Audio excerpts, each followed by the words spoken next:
작가가 누구인지 알 수는 없습니다만 우리 스스로를 성찰케 하는 다음과 같은 글이 있습니다. 어떤 사람은 죄를 짓고 실수라고 말합니다. 그러나 하나님은 증오 때문이라고 말씀하십니다. 어떤 사람들은 죄를 짓고 이게 자유다라고 말합니다. 그러나 하나님은 그건 무법이다라고 말씀하십니다. 어떤 사람들은 자신이 죄가 없다라고 말합니다. 그러나 하나님은 그것은 무지다라고 말씀하십니다. 어떤 사람들은 죄를 피하려고만 합니다. 그러나 하나님은 죄를 해결해 주시려고 합니다. 여러분, 우리는 가능하면 자신의 실수를 인정하지 않거나 덮어버리려고 합니다. 할 수만 있으면 죄를 부인하고 무시하려고 합니다. 버젓이 잘못한 실수와 죄가 있음에도 죄라는 것이 아예 없는 것처럼, 존재하지도 않는 것처럼 그렇게 대응하며 그렇게 반응하기를 좋아합니다. 그것은 그만큼이나 인간에게 미치는 죄의 영향이 크고 인간 스스로 죄를 해소하거나 완벽하게 제거할 수 없기 때문일 것입니다.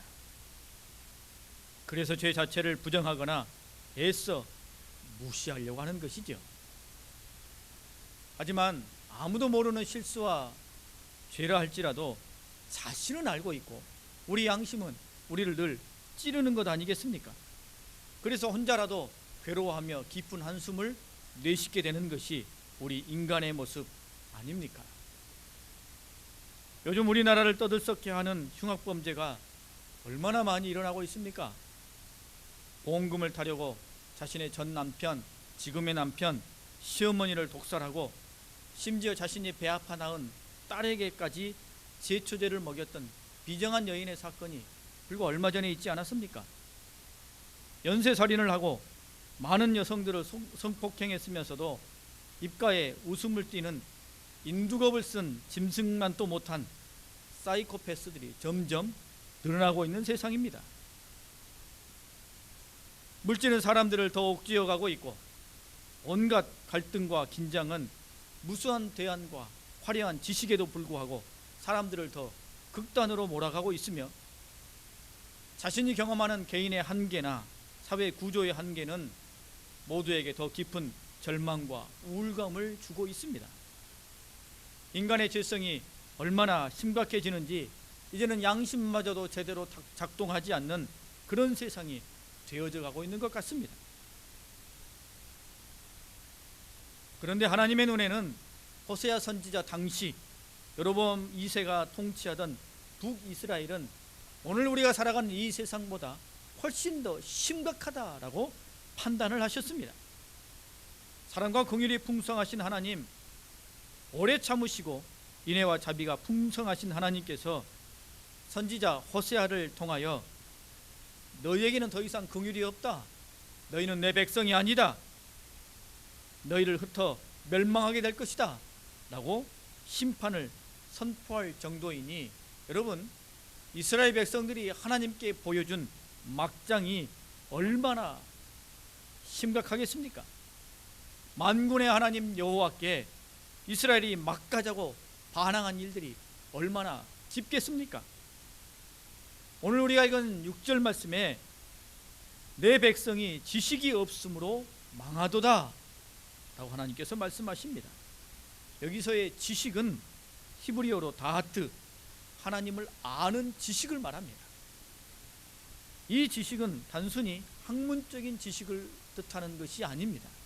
즉 우리가 부처를 알고 공자를 알고 이렇게 학문과 상식으로 아는 것이 아니라 우리의 머리로 하나님을 알고 우리의 가슴으로 하나님을 받아들이고 하나님을 우리 삶 가운데 모셔드리는 전 인격적으로 하나님을 안다라는 뜻에서 지식을 말합니다.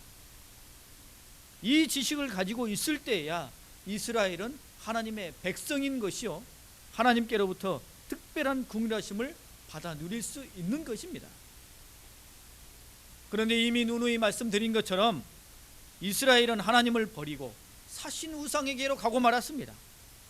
그들에게 가장 중요한 하나님을 아는 지식을 버리고 말았다는 것입니다. 이스라엘의 역사 속에 이런 일들은 비일비재 늘 반복적으로 일어났습니다. 그런데 이번에는 경우가 좀 더 다릅니다. 이번에는 그 정도가 거의 막장 수준입니다. 그래서 하나님께서는 이스라엘이 얼마나 철저히 하나님을 버리고 하나님을 떠났는지 그 구체적인 증거를 제시해 주십니다. 그 증거가 바로 제사장의 패역함입니다. 제사장들은 자신들이 반드시 갖고 지켜야 할 사명과 본분이 있었는데 그것을 잊어버렸습니다. 하나님의 제사장마저 하나님을 버리고 하나님을 떠났다는 것이죠. 여러분, 하나님의 제사장마저 패역하였으니 이게 막장 아니고 무엇이겠습니까? 6절 뒷부분의 말씀에 보면 내가 내 하나님의 율법을 잊었으니 라고 말씀합니다.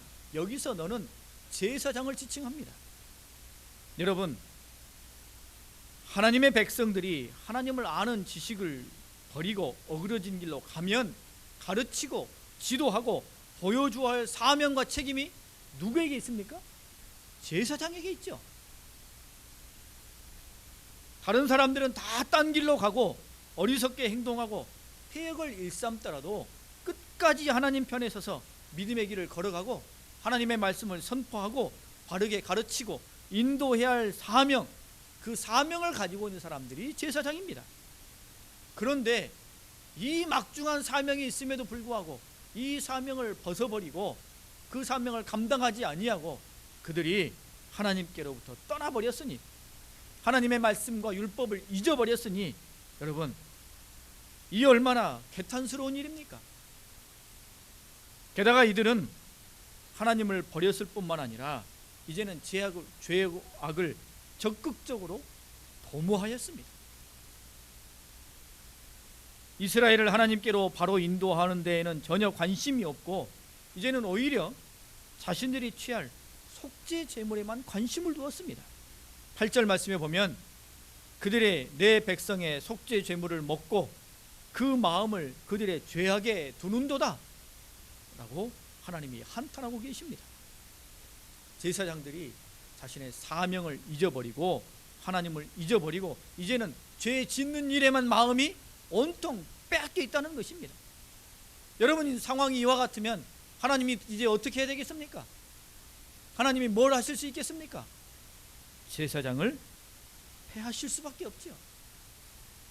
그래서 6절 말씀 이렇게 말씀하십니다. 나도 너를 버려 내 제사장이 되지 못하게 할 것이요 라고 하나님께서 선포하십니다. 여러분, 여기서 하나님께서 제사장을 폐하셨다라는 것은 비리와 불의가 많은 한 개인을 내려놓고 다른 사람으로 대체하셨다라는 것이 아니라 이스라엘 민족에게 있어서 아예 제사장 제도 자체를 폐하셨다라는 말씀입니다.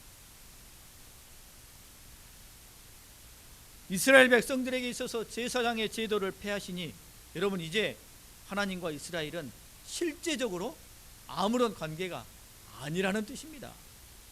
제사장을 통하여 하나님의 말씀과 율법을 가르치고 하나님의 백성다운 삶을 살게 하고 백성들의 모든 것들을 제사장이 담아 하나님께 올려드리고 이와 같은 관계를 맺어주는 역할과 사명을 감당하는 것이 제사장이었는데, 여러분, 그 제사장이 없어져 버리면 다른 이방 민족들과 다를 바가 없게 되는 거죠.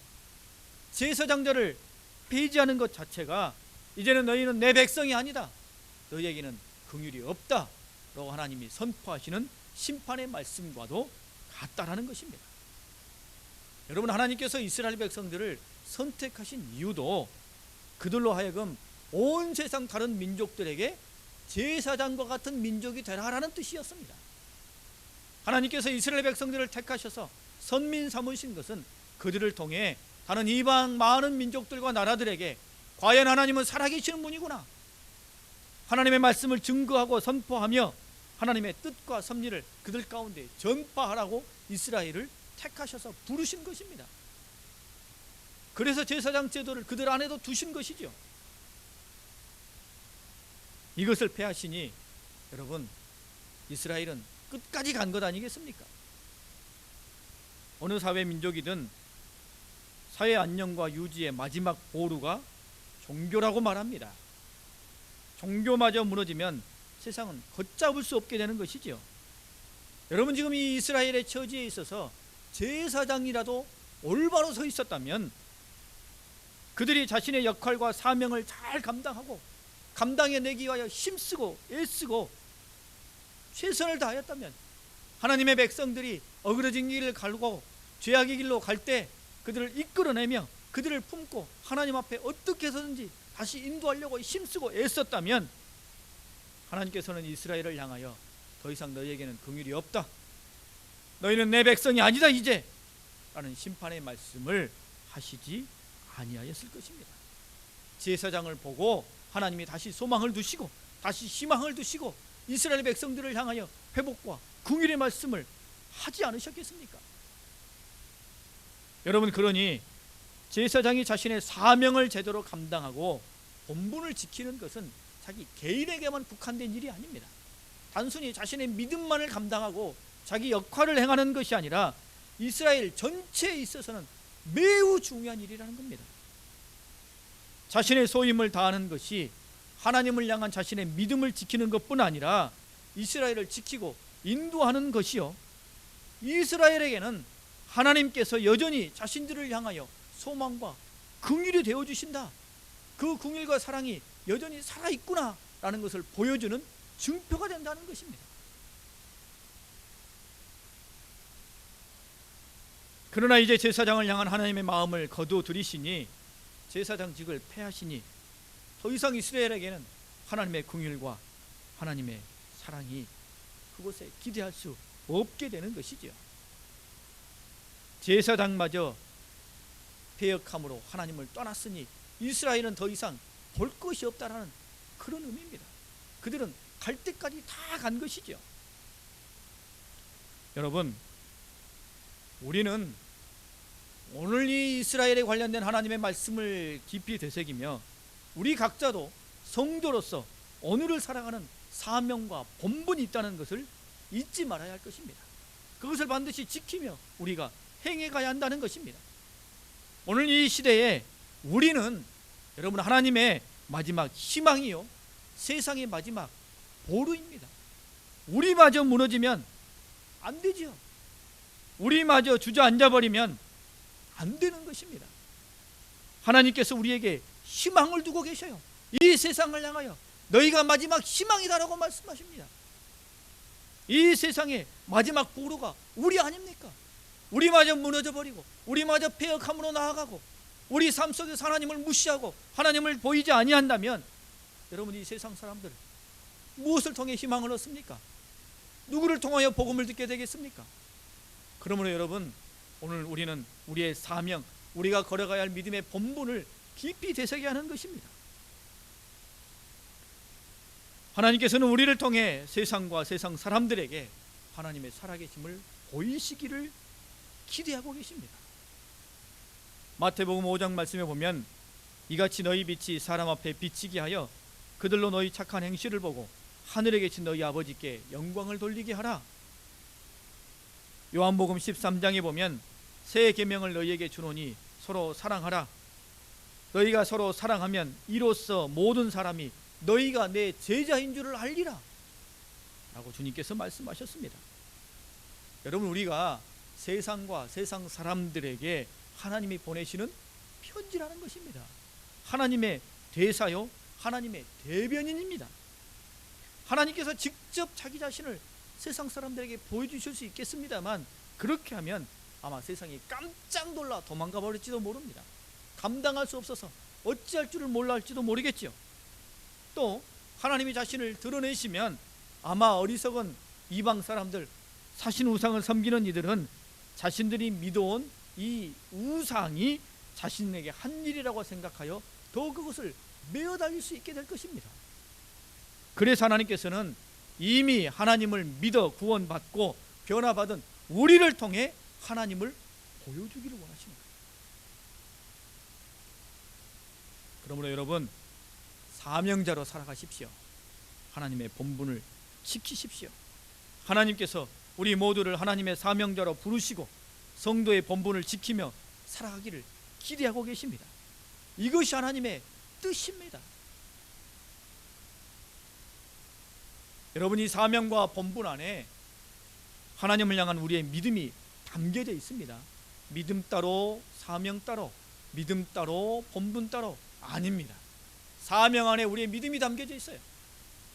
이 사명, 이 본분을 지켜가는 모든 삶 속에 우리가 하나님을 얼마나 신뢰하고 믿는지 그 속에 다 담겨져 있습니다.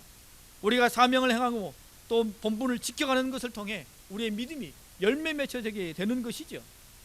여러분, 우리의 믿음을 지켜가는 것, 우리의 복음, 우리의 능력, 이것을 깊이 생각해야 합니다.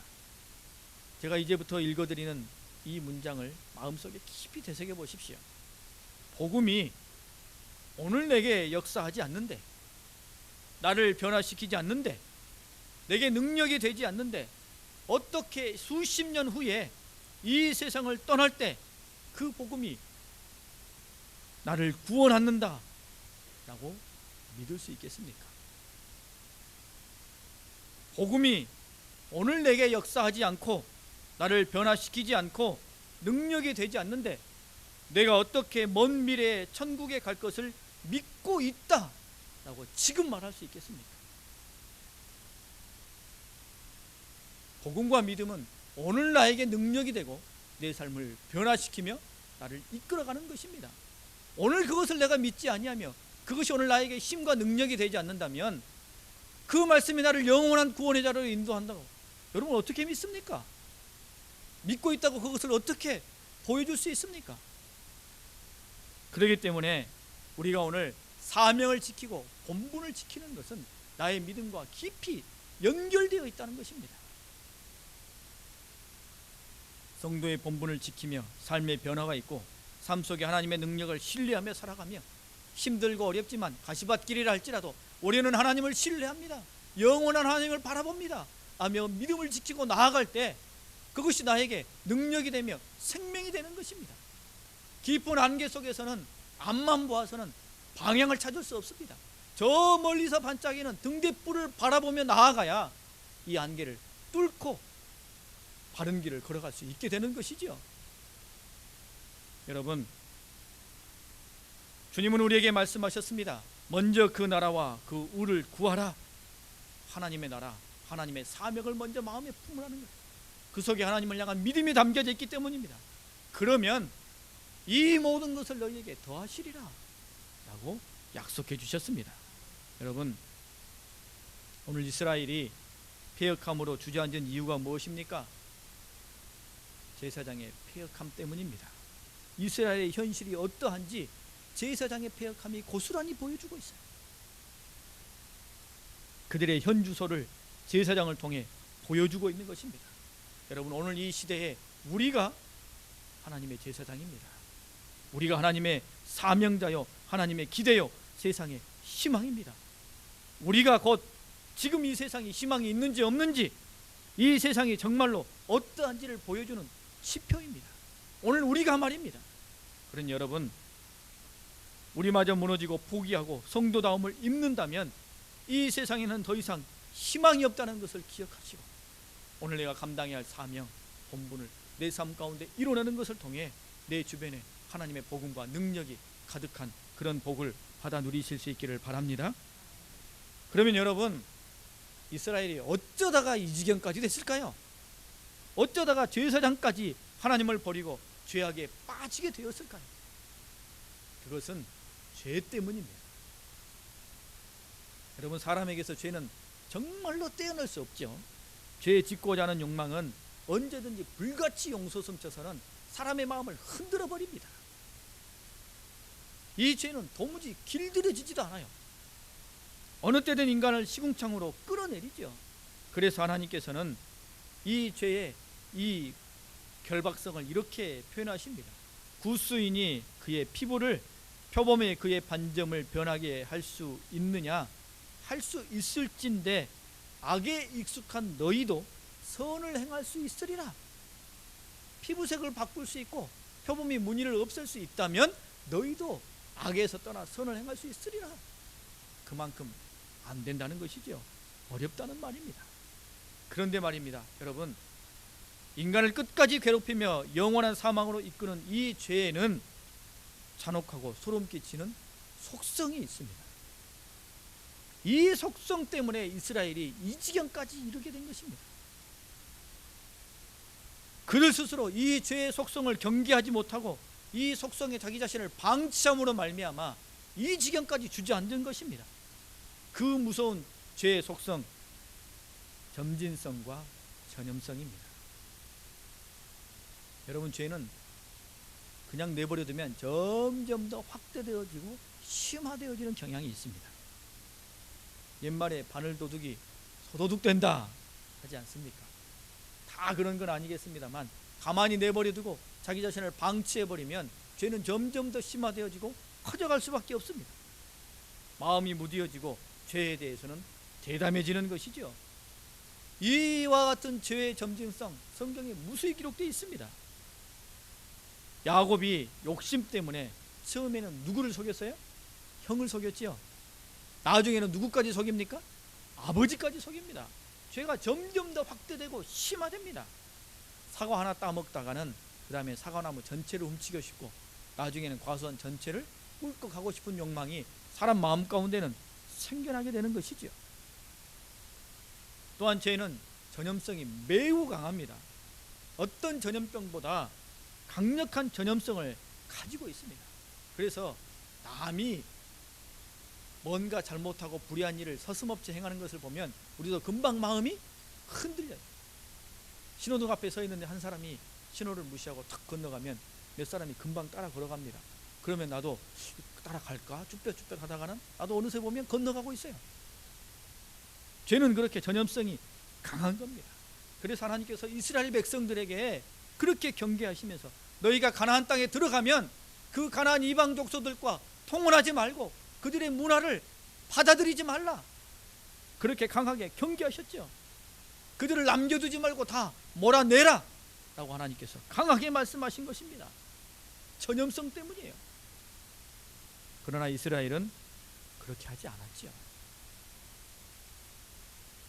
여러분, 하나님의 지혜를 가졌다는 솔로몬마저도 하나님의 기대를 저버리고 말았습니다. 그것에 대해서 하나님께서 이렇게 말씀하셨어요. 여호와께서 일찍이 이 여러 백성에 대하여 이스라엘 자손에게 말씀하시기를 너희는 그들과 서로 통혼하지 말며 그들도 너희와 서로 통혼하게 하지 말라. 그들이 반드시 너희의 마음을 돌려 그들의 신들을 따르게 하리라 하셨으나 솔로몬이 그들을 사랑하였더라. 솔로몬의 나이가 많을 때에 그의 여인들이 그의 마음을 돌려 다른 신들을 따르게 하였으므로 왕의 마음이 그의 아버지 다윗의 마음과 같지 아니하여 라고 기록하고 있습니다. 여러분, 그 위대한 솔로몬마저도 죄의 전염성 앞에 자기 자신을 방치해 놓으니 이렇게 무기력하게 무너지고 마는 것입니다. 그래서 하나님께서는 이 죄의 속성, 점진성과 전염성 때문에 중요한 순간순간마다 이스라엘을 강하게 제재하시고 그들에게 강력한 메시지를 던져주셨습니다. 이스라엘 백성들이 가나안 땅에 들어가서 처음 전투를 치는 여리고성 전투, 이 전투가 끝나고 난 다음에 단 한 사람, 아간이 하나님의 말씀을 지키지 아니하고 좋은 외투와 보물을 감추지 않았습니까? 이 단 한 사람 때문에 이스라엘은 그 다음 전투에서 참패를 경험하게 됩니다. 그리고 아간을 색출하여 그를 돌로 쳐 죽이게 하시죠. 왜 그랬습니까? 이스라엘에게서 죄를 끊게 하시기 위함입니다. 처음은 아간 한 사람이지만 이 아간 한 사람을 통해 그 죄가 퍼져갈 것이기 때문입니다. 초대교회가 시작할 때에 여러분, 아나니아와 삽비라 비극적인 사건이 있지 않습니까? 그들이 자신들의 재산을 다 팔아서는 하나님께 다 바칩니다 라고 하면서 따로 얼마만큼을 숨겨두었어요. 그리고는 이게 다입니다, 하나님께 바칩니다 라고 거짓말을 한 것이죠. 그때 하나님이 어떻게 하십니까? 그들을 죽음에 이르게 하시죠. 뭐 때문에 그러셨습니까? 그들을 통하여 이제 시작하는 초대교회에 죄와 악이 침투하지 못하도록 그것을 끊어내기 위함입니다. 그들을 지켜내고자 하시는 하나님의 절박함이지요. 하나님의 말씀을 듣지 아니하고 자신들을 더욱 죄에 내어 맡기고 방치한 이스라엘에게 하나님은 심판하실 수밖에 없었어요. 그래서 이렇게 말씀하십니다. 내가 그들로 그들의 행실대로 벌하며 그들의 행위대로 갚으리라. 그들이 먹어도 배부르지 아니하며 음행하여도 수요가 늘지 못하니 이는 여호와를 버리고 따르지 아니하였음이니라 라고 말씀하십니다. 여러분, 이 말씀을 하시는 하나님의 마음이 어떠했겠습니까? 옳다, 내가 몫을 보고 있었다 라고 하나님께서 선포하시겠습니까? 가슴을 치면서 말씀하시지 않으시겠어요? 내가 이제 그들의 행실대로 벌하며 그들의 행실대로 갚으리라. 찢어지는 심정으로 하나님이 이 말씀을 주십니다. 여러분, 하나님께서는 운명대로가 아니라 행위대로 갚으십니다. 하나님의 긍휼을 벗어나면 하나님께서는 인간의 행위 그대로 갚으시는 것이죠. 요즘 수많은 범죄 CCTV에 의해 밝혀지는 일들이 많지 않습니까? 고스란히 찍히기 때문이에요. 뭐 했는지 CCTV가 보고 있기 때문이죠. 그에 비한다면 우리 하나님의 눈은 우리가 어디에 숨든지 무엇을 행하든지 다 보고 계시죠. 그러게 여러분, 우리는 우리의 죄를 무서워하고 하나님을 두려워하는 마음을 가져야 합니다. 왜요? 죄는 점진적으로 확대져지고 전염성이 강하기 때문입니다. 내가 잠깐 죄 지으면 우리 자녀들이 그것 보고 아, 그렇게 해도 되는 모양이구나, 죄 지을 수 있습니다. 내가 잠깐 실수하면 내 뒤에 따라오는 수많은 믿음의 약한 후배들이 아, 저분도 저렇게 하니 나도 그렇게 해도 되는 모양이구나, 죄의 담대함을 가지고 죄를 지을 수 있기 때문입니다. 죄가 심화되어지고 죄가 전염되기 때문이에요. 그것을 그대로 방치하면 제사장마저도 죄의 자리로 떨어지는 그 패역함이 이스라엘 가운데 가득 찬 것처럼 우리 믿음의 공동체 안에 우리가 살아가는 오늘 삶의 현장 가운데 그것이 가득 차게 되기 때문입니다. 여러분, 이것을 깊이 생각하십시오. 마음에 깊이 담으십시오. 오늘 우리 모두에게는 사명이 있다는 것을 기억하십시오. 그리고 그 사명을 지키는 것을 통해 하나님의 희망, 하나님의 소망이 우리에게 담겨져 있다는 것을 잊지 마십시오. 나마저 무너지면, 우리마저 무너지면 이 세상엔 소망이 없습니다. 죄를 끊어내기 위하여 죄의 속성, 그 점진성과 전염성을 두렵고 떨리는 마음으로 경계하여서 우리의 삶, 하나님의 은혜와 사랑이 풍성한 귀한 삶으로 살아가실 수 있기를 바랍니다. 우리 함께 찬양하고 기도하겠습니다.